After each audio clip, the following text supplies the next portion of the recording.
నీది నాలుక తాటిమట్ట, ఏం మాట్లాడుతున్నావు?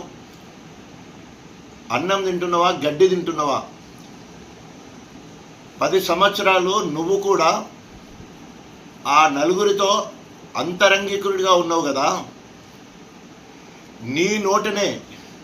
నీ నోటనే కేసీఆర్ గారిని ఎన్నోసార్లు గొప్పగా పొగిడినావు కదా.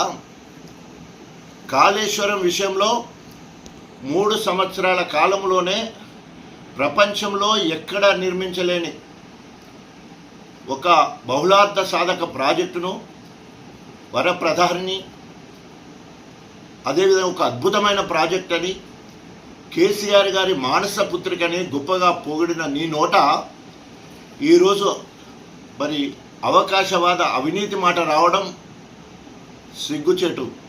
కక్ష సాధింపు చర్యలు, కుట్రలు కుతంత్రాలు చేస్తున్న రేవంత్ రెడ్డికి ఆయన సానుభూతి పొందడానికి కనుక మరి ఇష్టం వచ్చినట్టు మాట్లాడుతున్నావు.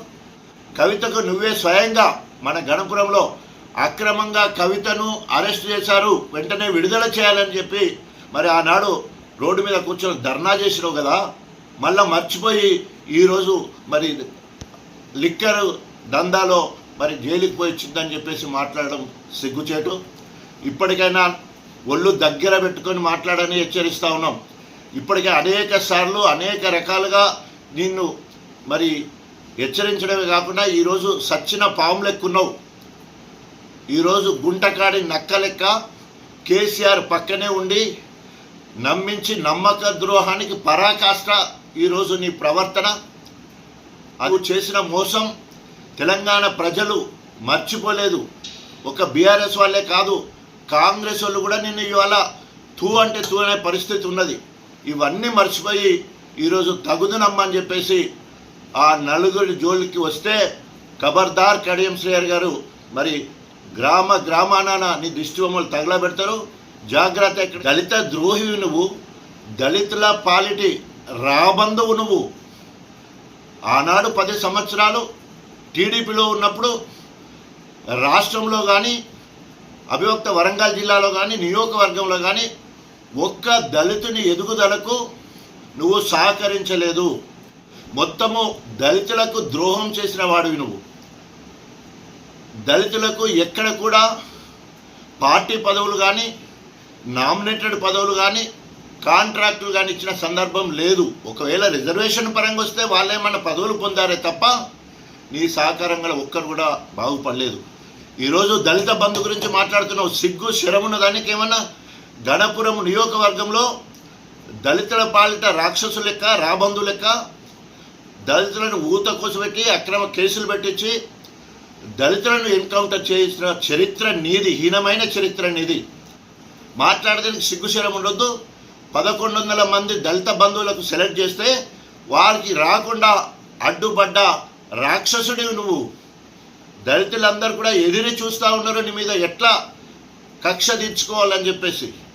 ఇంకొకసారి దళితుల గురించి మాట్లాడే హక్కు నీకు లేదు.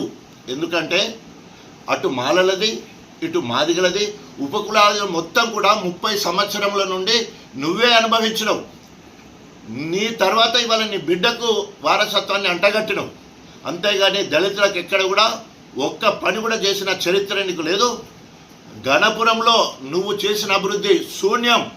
ఆ 10 సంవత్సరాలు నువ్వు ఆర్థికంగా ఎదగడానికి, కుబేరుడిగా అవతారం ఎత్తడానికి, విదేశాలలో ఆస్తులు చంపడానికి ఆ 10 ఏళ్ళు వాడుకున్నావు. తర్వాత మళ్ళీ గుంట నక్కలేక కేసీఆర్ సంకల జొర్రి ఇక్కడ ఎంపీ అయినావు, ఇక్కడ 2 సార్లు ఎమ్మెల్సీ అయినావు, ఉప ముఖ్యమంత్రి అయినావు, విద్యాశాఖ మంత్రి అయినావు. తర్వాత మొన్న ఎమ్మెల్యే టికెట్ ఇచ్చిన తర్వాత నాకు ఎమ్మెల్యే కాదు నా బిడ్డకు ఎంపీ కావాలి, ఎంపీ టికెట్ ఇచ్చిన తర్వాత పార్టీ ఫండ్ తీసుకొని కడుపు నిండా తిన్నింటి వాసాలు లెక్కబెట్టినట్టు నమ్మక ద్రోహం చేసి 100 కోట్లకు రేవంత్ రెడ్డికి అమ్ముడిపోయిన ఏకైక వ్యక్తి తెలంగాణ మొత్తంలో. నమ్మక ద్రోహి అంటే నమ్మక ద్రోహానికి పరాకాష్ట కడించిన విధంగా ఈరోజు తెలంగాణ ప్రజలందరూ కూడా ఎదురు చూస్తున్నారు. నీవు 2014కు ముందు కేసీఆర్ గారి కుటుంబ ఆస్తులు ఎంత, అదేవిధంగా 10 సంవత్సరాల బీఆర్ఎస్ ప్రభుత్వం తర్వాత వారి ఆస్తులు ఎంత అని అడుగుతున్నావు కదా. నీవు దాదాపు 94 నుంచి వెళ్ళి 2024 వరకు అంటే 30 సంవత్సరాలు నువ్వు ఎప్పుడు అధికార పార్టీలో ఉండటానికి ప్రయత్నం చేసినావు, అధికార పార్టీలో ఉన్నావు, తర్వాత వివిధ క్యాబినెట్ హోదాలో కూడా పనిచేసినావు, ఆఖరికి ఎంపీగా ఉప ముఖ్యమంత్రిగా పనిచేసినావు.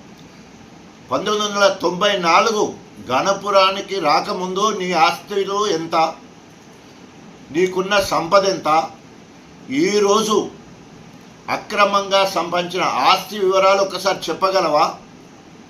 30 సంవత్సరాల్లో కుబేరుడైనవు. అంతేకాకుండా ఇంకో మాట సిగ్గుశరం లేకుండా అంటావు, నీతి నీతి నీతి నీతి అని మాట్లాడుతావు. అవినీతికి పాల్పడ్డోడు ఎవడన్నా సాక్ష్యాలు పెట్టుకుంటాడా? ఏమనుంటే సాక్ష్యం చూయించు అంటావు. నీ ఇల్లే ఒక సాక్ష్యం, దేవునూరు భూములే ఓ సాక్ష్యం, పెట్రోల్ బంకే ఓ సాక్ష్యం, ఆర్మిచర్ ప్లాంటే ఓ సాక్ష్యం, ఇంకా అనేక రకాలుగా విదేశాల్లో ఆస్తులు అనేకం ఉన్నాయి, అవన్నీ కూడా సాక్ష్యం. ఆ ఆస్తు వివరాలు నీ బిడ్డకు తెలుసు, నీ అల్లునికి తెలుసు. కాబట్టి ఇంకొకసారి నీతి నిజాయితీ అంటూ ఇంకొకసారి మాట్లాడొద్దు అని చెప్పేసి హెచ్చరిస్తూ, కేసీఆర్ కుటుంబం గురించి ఇంకొకసారి మాట్లాడితే మరి బీఆర్ఎస్ శ్రేణులు నీ సంగతి తేల్స్తారని చెప్పేసి హెచ్చరిస్తున్నాం.